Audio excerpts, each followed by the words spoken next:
Hello, YouTubers, friends, compatriots, bootlickers, shills, dustlace, sirs, peasants, vassals, minions, meat sacks. I'm a useful idiot. Welcome. And I want to go to the Ukraine. Yeah, that's right. You heard me, the Ukraine. Like, yeah, who cares, right? And the fact that there is no story about the Ukraine is the story. Because as it turns out, the war continues to go on in the Ukraine, albeit at a low level, although recently things have picked up considerably. But most notable, of course, is the fact that it's not even an issue anymore. The government isn't talking about it. The media isn't talking about it. So here it was not too long ago, a year or two ago. World War III was going to start because of Ukraine, and it was the focal point of everything going on in the world. Of course, we have to juggle all these wars, so the media has to juggle coverage of all these wars, but mostly want to make sure that we have wall-to-wall wars.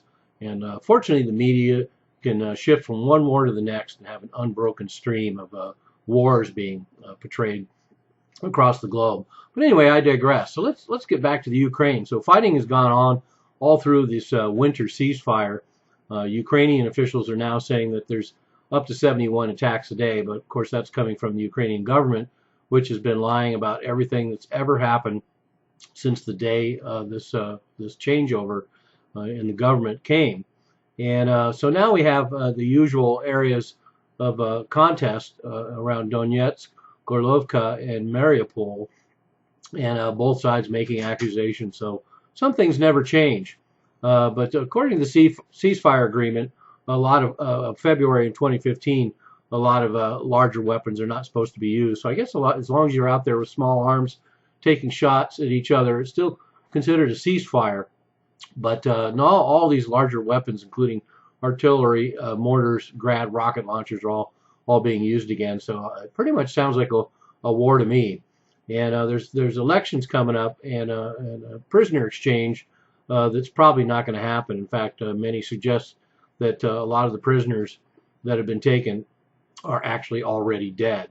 So anyway, it's just a dim situation, and for the most part, that's what I want to talk about, is this dim situation in Ukraine became this beacon of supposed democratic aspirations, only to turn into a proxy war between the United States and Russia, and now it's just continuing to fall into the status of a failed state. And in fact, they have 45% annual inflation now, reportedly, with, of course, massive poverty, because so much industry there has been disrupted, and so much industry is in the breakaway regions, and the ties to Russia broken. So a lot of wealth was lost, but also just the massive corruption. So we have the oligarchs raping the country before this so-called revolution, and now we have the new oligarchs in the country, along with the old oligarchs who continue to rape the country. Everything I've seen shows that their parliament is in chaos, and now the new president, Poroshenko, has an even lower rating than his predecessor, and probably even the governments going back before that. And now on top of that, there's a trade war going on. Apparently, Ukraine is talking about banning Russian goods in this coming year, or in this year, 2016.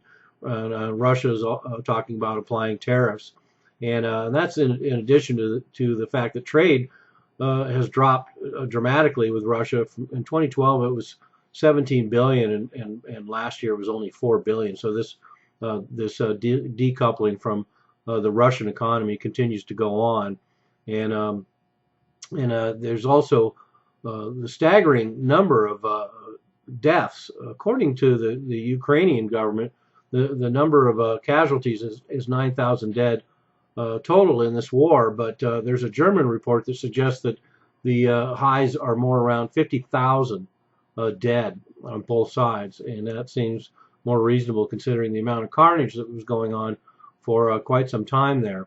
And it also seems like a more appropriate ratio, considering that there's been 21,000 injured and 1.4 million people displaced. So not a good place to be, and I only wanted to do a video about it because I wanted to do another video that nobody's going to watch because it's not a story right now, but that's the secret. The story within the story. The fact that there's no story is the story. So does anybody care about Ukraine anymore? I'm a useful idiot. Don't you be one too.